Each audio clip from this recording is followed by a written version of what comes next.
In today's video, I'm not 100% sure what I'm doing. Oh my god, it's gonna blow up! 47! It's like I've never seen these speeds! Got a few things I need to look at because it's been a while since I've rode the bikes. But we've got contra springs to try, we've got some brakes to fit to the slider, we've got some other parts I want to try out in the torque driver on the Yamaha Slider, so let's get into it. So one of the first things that needs addressing is the kickstarter. Ever since we put the Overrange Kit on, it's been shredding the belt. So we've got an idea on how to fix that, but right now all that belt has ended up inside the kickstarter mechanism and it's so bad, so seized right now. So we need to fix that before it snaps off. So the paint's holding up well since we painted this, by the way. If you've not seen that video, definitely go and check that out. So I need to try and protect that paint, but I'm going to show you how I fully take everything apart with the kicker mechanism and how I get it back together quite easily without struggling too much. So that was a f***ing lie.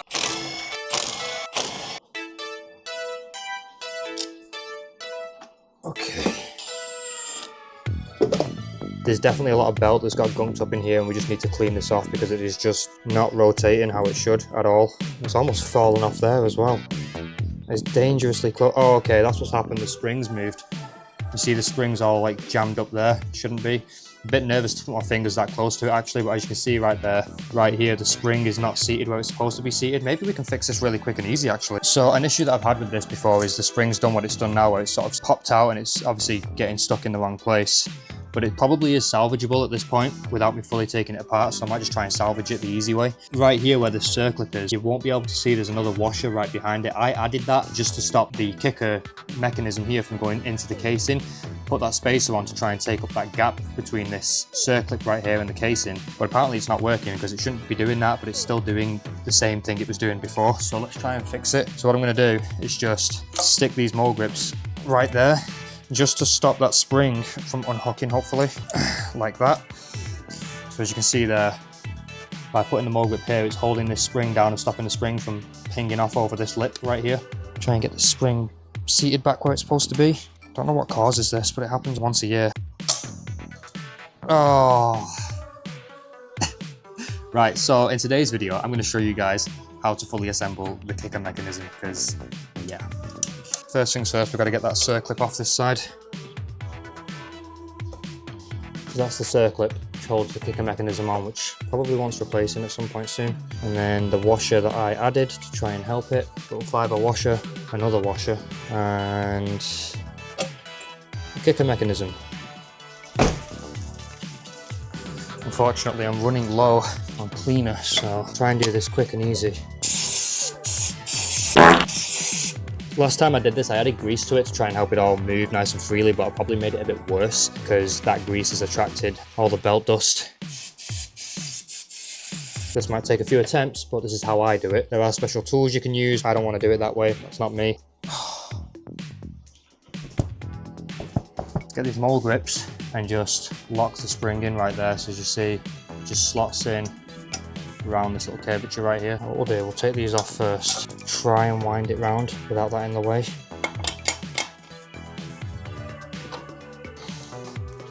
Just have to guide this around. Now hold that right there a second and get the hammer. Release this. Now we need to make sure that doesn't come off of there, which is about to. Should be able to hopefully just try and twist this into place. I'm tired of this, Grandpa! That's too damn bad! It's important to just keep making sure that that stays tight against the spring so the spring can't slip out of the way.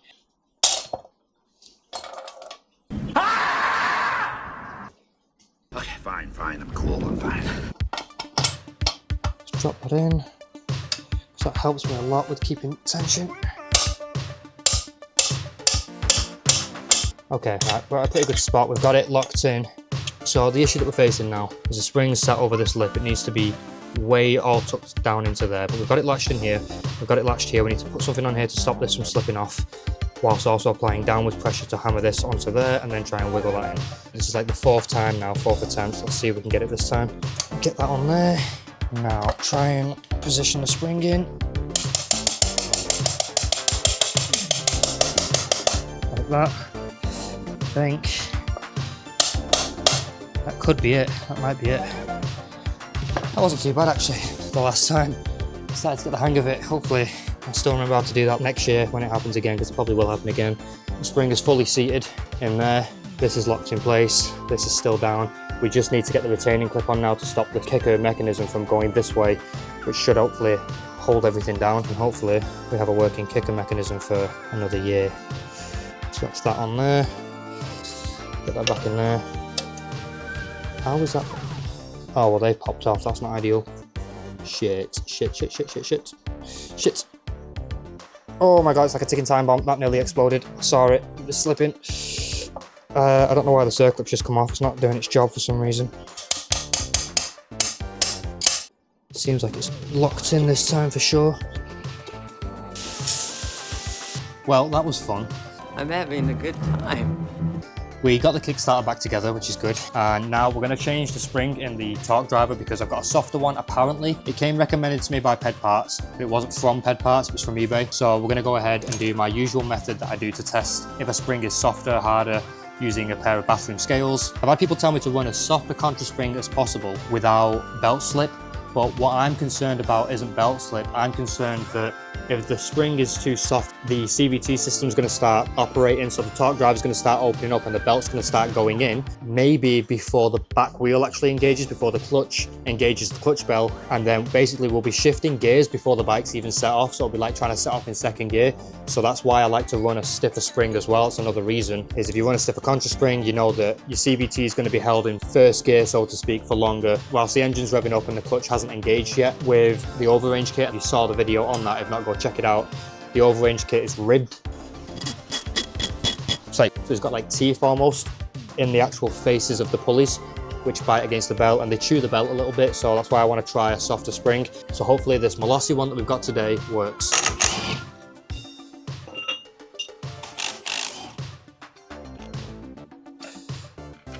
There we go. The belt fitment's not great. That's literally what it was looking like. It doesn't sit all the way out to the edge, which is a bit of a shame because there's nothing I can do. This is the longest belt I've got. Adding shims won't make a difference. I've already checked. I can see that it won't make any difference. This orange spring in here is perhaps a little too stiff. So we've got this green Malossi one. It stinks. Oh, that is soft. Okay, that's good. Well, we'll test it and we'll see.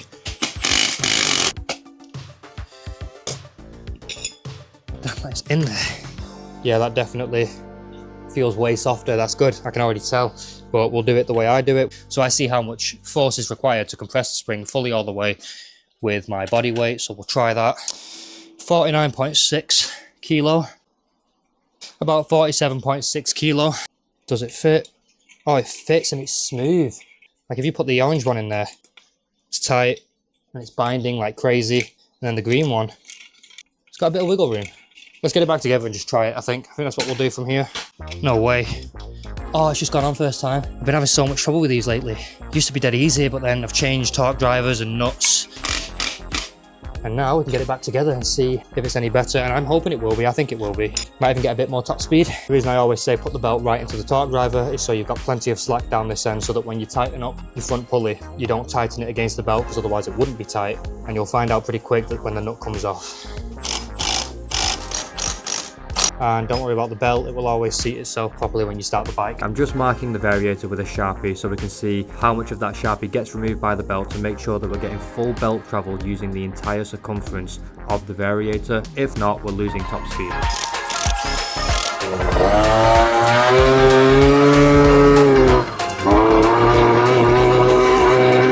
Spitting and farting, let's see if it clears up. Don't feel as aggressive, you know? Every time I run a bike with a stiffer spring, it always feels more aggressive. Like it's bogging a little bit. Maybe the contra's opening too quickly. Maybe we should go a little bit lighter on the rollers. Just to help it keep the revs in the low end for the acceleration. Wow, man. It's mad what not riding for 2 weeks does to your skills.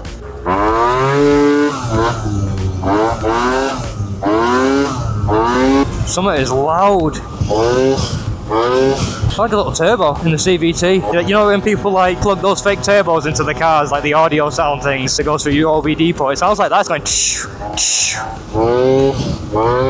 almost sounds like it's sneezing. It seems to be struggling for some reason. And a softer contra spring would not cause that.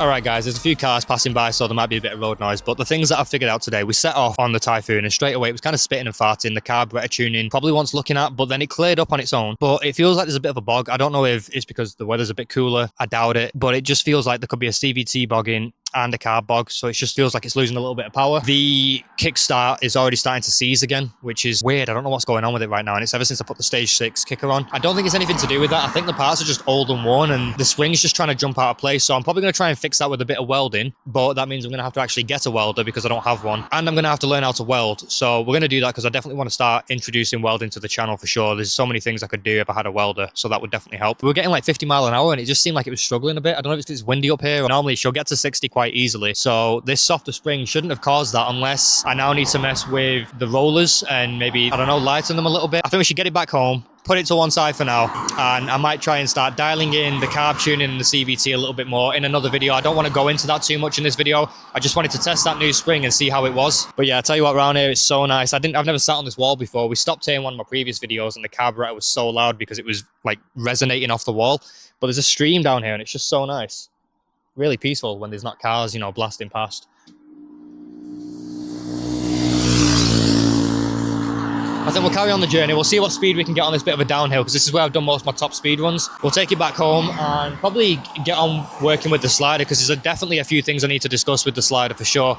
I took it out 2 weeks ago. The same day I took this out, a lot of issues suddenly sort of started to rise. So we'll definitely discuss them when we get back home.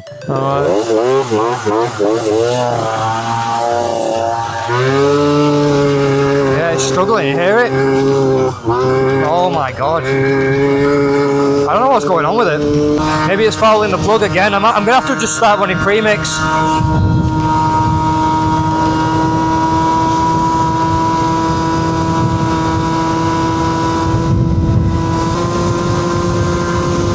Yeah, we're on a major downhill and we're only just getting 60 mile an hour. It's not right. There's something wrong with the tuning. So I'm not sure where that suddenly come from because it was definitely fine in the past. I don't know why now it's struggling so much. And either the carb's got dirt in it, which I'm gonna have to get a better filter if it has, because this is like a regular occurrence for me on this channel now. Yeah, I wouldn't say it's revving perfect. Even then it was just struggling. I heard it spitting. And now the revs are hanging. Yeah, she wants tuning.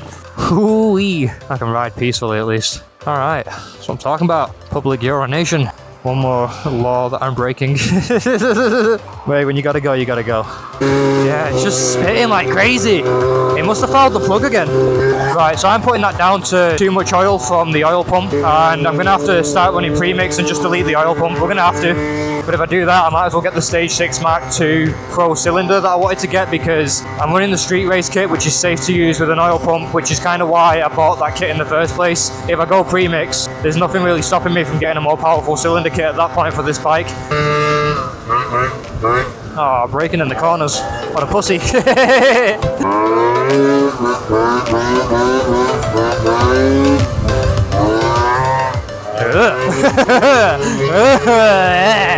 I want to be on that side of the road when a corner's coming up. I really need to find out how low I can get this on the corners.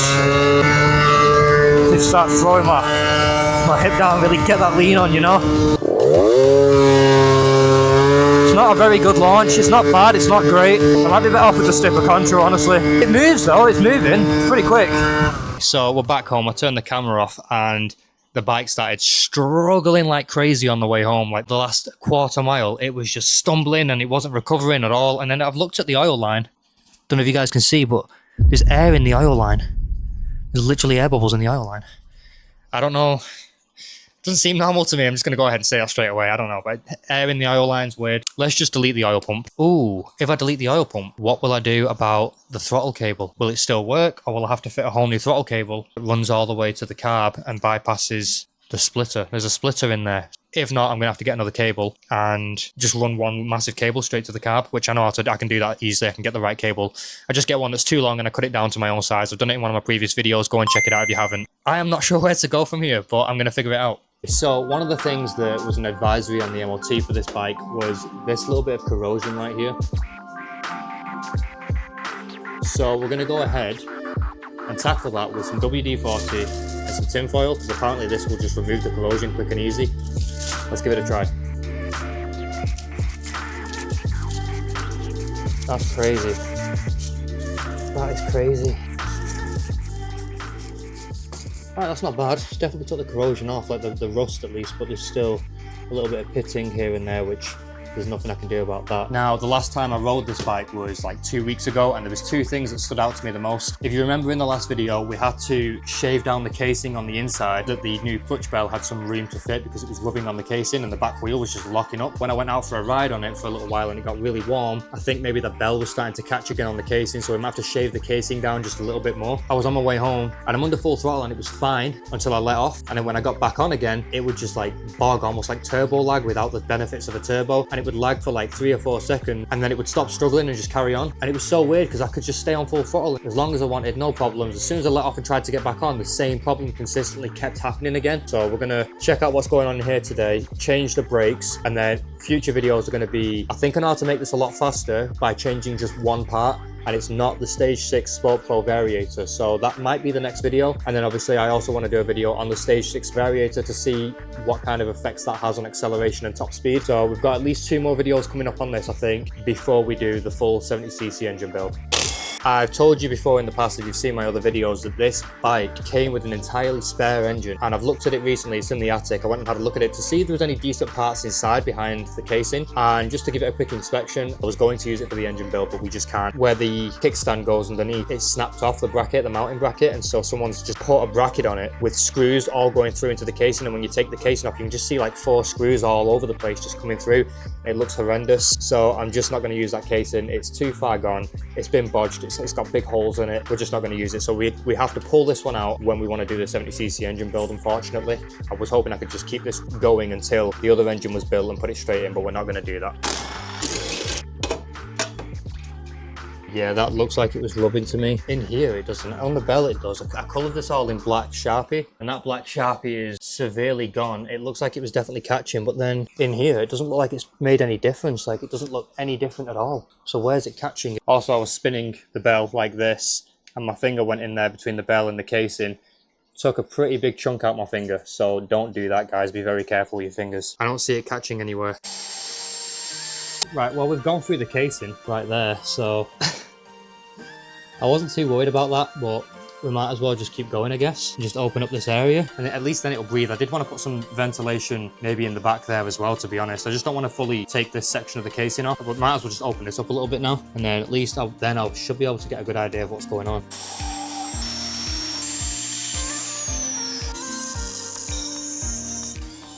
Look how close that is. That's literally touching. And it's not even expanded yet. Yeah, that's not working out. So we'll keep cutting away and see what we end up with, but it should look pretty good when it's done. Okay, so this bike fires up quite easy now, which is always a good thing. It's not catching right now, but when it gets warm, it might start to. We've shaven the casing down quite a bit. It seems okay, but once it gets hot and the clutch bell expands from the heat, maybe it'll start catching at the bottom. I know the tops should be fine now. Put the CVT cover now closer to the engine because I took the gasket out. So that was kind of counterproductive, but I just want to get rid of it. Anyway, let's tackle the brakes, and then we can take the bike out and just see if we've got that bogging issue again, but I can't imagine it's just going to go away on its own. Maybe it was just getting way too hot. I think the back brake was binding a little bit as well. That's surprisingly easy. I'm just going to stick a screwdriver in and just push the pistons back into the caliper, so that way when we get the new pads in, which are going to have a lot more meat on them, they'll actually fit around the disc. If I don't open it now, we won't be able to get the new pads in. One of them's pushed back quite easily. The other one looks like it's struggling to go in. There's a little circlip there holding this pin in. Maybe that's all we need to take out. There it goes. But they're just dropping right out now, which is good. Yeah, they are super, super thin. They have like nothing left on them. That is shocking. They needed replacing. Do I have any brake cleaner? Oh, teeny tiny bit, not a great deal. Slide them up. So easy on a bike compared to a car. So we've changed the brakes, we've tried to fix this issue of the bell catching, and now we've got the bell on show, which is pretty cool, and it will help with keeping the CVT case cool. Hopefully we can vent a little bit now. We will take the bike out for a test ride and see, one, is this catching again? Two, is the back brake catching? Because that was catching a little bit too. So I've just backed it off quite a bit. Hopefully I can still wheelie safely. And then we'll take it out and just see if it starts doing that bogging issue again. If it doesn't, that'll be great. But I still need to do an air leak down test at some point. It's running such a high jet, I'm wondering if that's because it's an air leak somewhere. Now what we're gonna do is just colour this back in, and then it'll be so obvious straight away if it's catching. Just need to be careful now. You don't want to accidentally stick anything in here when the engine's running. And this is no different than having a chain on a motorbike on show and a sprocket. So safety wise, in my opinion, it's the same, if not safer. If you stick your finger in a motorbike chain, you're going to lose your finger. If you stick your finger in there, you're going to lose your finger. Same thing. So this should pass an MOT, right? All right, good to go. We're ready for the road test. We got to bed them brakes in as well. I forgot about that. I was like, where's my phone? It's not in my pocket. It's right there in front of me. Such an idiot. Damn, this is really vibrating under my ass. Again, I think I might just stay with the stiffer spring and the contra on this as well. But I've got a softer one to try. We'll try it and maybe lighten the roller weight a little bit, but we'll see. Well, I can't get done for speeding on this anyway. I don't think I'm going to get any bitches on this thing. Yeah! Little bunny up on this, it's so bouncy. Oh yeah, we're about to hit that 50 zone now, let's go. And we are not going to see 50 miles an hour. How has nobody moved that? That car's been there for days. What do you reckon, guys? Should we try and get the logbook for it? If you find a car in the UK that's been sat a while, you can send off for ownership with the DVLA, and if the original owner doesn't respond within a certain amount of time, the vehicle becomes yours. But that guy in the van was smiling. Come on! Well, yeah, we'll give her a good ride, get her nice and hot, and see what's going on. I don't trust those brakes, so like the front brake, when I pressed it then, the lever sank a little bit, and then it started to like work after I let off and went back on again, which is a bit weird, like it's got air in the line. Maybe it's got air in the line. Oh, I figured that out pretty fast. I don't know why it suddenly got air in it now though, I didn't before. Oh my god, the back end just skipped out on me. That's what I mean. I don't know what the deal is with these tyres. Or the suspension's just too soft, and that's what's causing it. I don't know, but it's just so skittish, it's horrible. Check this out. What do you reckon, guys? Should we take the Typhoon up there or down there? It's like for off-roading and stuff, and trucks and stuff come down here. But I reckon we could get the Typhoon up or down. That'd be very uncomfortable going up. I think down would probably be a lot easier, but definitely not doing it on this though. I think we should get stiffer suspension for the back of this. I mean, I did say I liked that it was so soft, and it wheelies easier, oh my god, but I'm getting pulled into every possible bump right now, and I think stiffer suspension might help eliminate that, as well as better tyres, I don't know. Yeah, that front brake is mint, them pads are good, they're really good pads, so shout out to Stage 6 for those race pads. Oh my god, Jesus, yes! They stop, amazing. Oh yeah, we've not had that bogging issue yet either, have we, that I talked about last time. But to be fair, I've not really been full throttling it anywhere yet. And it's going fast now as well, now that it's warmed up. It's flying. Bloody hell, really flying. Yes, that's sick.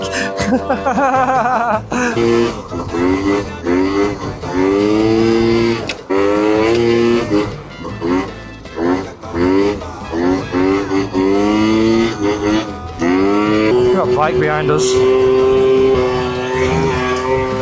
Oh god, there's a motorbike behind me. I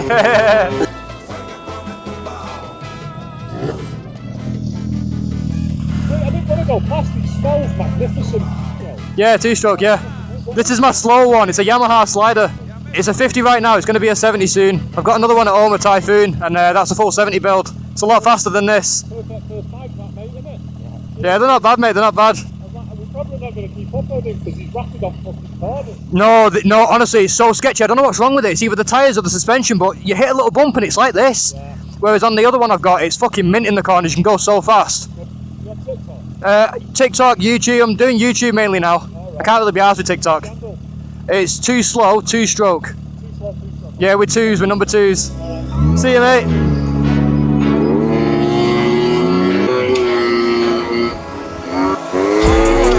Touchdown, buzzer beater, do it all now, top corner talking home run. Touchdown, buzzer beater, do it all now, top corner I think if we're going to get a top speed running, this is what it's going to be, so let's figure it out. See what she can do. Overrange. drive, that's what she can do. Oh my god, it's gonna blow up. Oh my god, it's gonna blow up! 47! Oh my god! Oh, we could have stayed in it, we could have stayed pinned then for sure. Let's talk. 47, go on! I've never seen these speeds! 48, that's insane. 48 mile an hour, that's the fastest I've had out of it so far. Well, that's good. We're making steps in the right direction, but I think with what I've got planned, we're going to get it a lot faster. She flies on the downhills, eating this Prius's ass right now. Where are the pigs, man? Where are the piggies? Piggies! Oh, there they are, see the pigs! Full torque, full torque.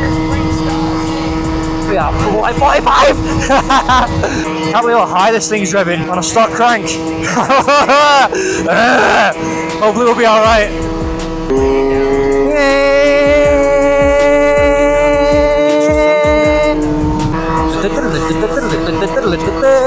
You have been seen participating in public urination. God, it just comes up to balance point so well.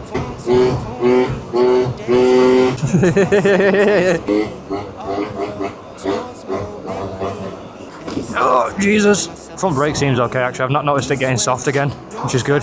Oh, there's those dudes. No way.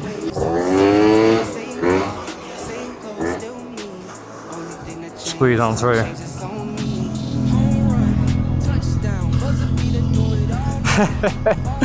Again, please don't rear end me. I'm indicating, please don't rear end me, don't rear end me, don't rear end me, don't rear end me, don't rear end me. Yeah, there's a bit of CVT block for sure, but like I say, I've got the clutch adjusted so that it should engage as late as possible, but it's just not doing for some reason. Alright, so we're back home and okay, we are catching a tiny bit, but it's the bell that's more the problem because look, so far this is all good. And then right there's no sharpie, so it's just that one spot, so maybe it's a little bit egg-shaped. Catching there, we could let it sort itself out, or we can have a look when we take the casing off next and just see if it's obvious where it's catching on the casing and take that bit of material away on the case. All right, so we've got so many new parts to try. I really can't wait for like the next 2-3 videos. I'm really excited to dive back into them because I took a little bit of a break recently. But yeah, as you can tell, we're still catching on the clutch bell a little bit. The next video, I think what I really want to do, I want to get the Typhoon running consistently and reliably. So we're going to have to delete the oil pump for that 100%. Hopefully we've not done any engine damage because clearly there was air bubbles in the oil line, which was a bit weird. One thing I want to try though, if we do delete the oil pump, we don't need the oil tank anymore. I don't want to just remove it and get rid of it. I want to try and turn it into a spare separate fuel tank. And that'll be awesome because I'll get an extra 1.5 litres of fuel in a bike that currently only has 5.5 litres. And when you've got a 70cc two-stroke, you know you need all the fuel you can get because it just disappears so fast. So guys, as always, if you enjoy the content and you like what we do here, support the channel by subscribing, liking and commenting, and don't miss any future videos, and go back through and check all the work we've already done. You'll learn a lot from what we've already done and it's definitely worth your time. See you in the next one, guys. Yeah. Put the team on my back. Never fold, never crack. The wolf always roll with a pack. Now tell me how you like that. Put the team on the map.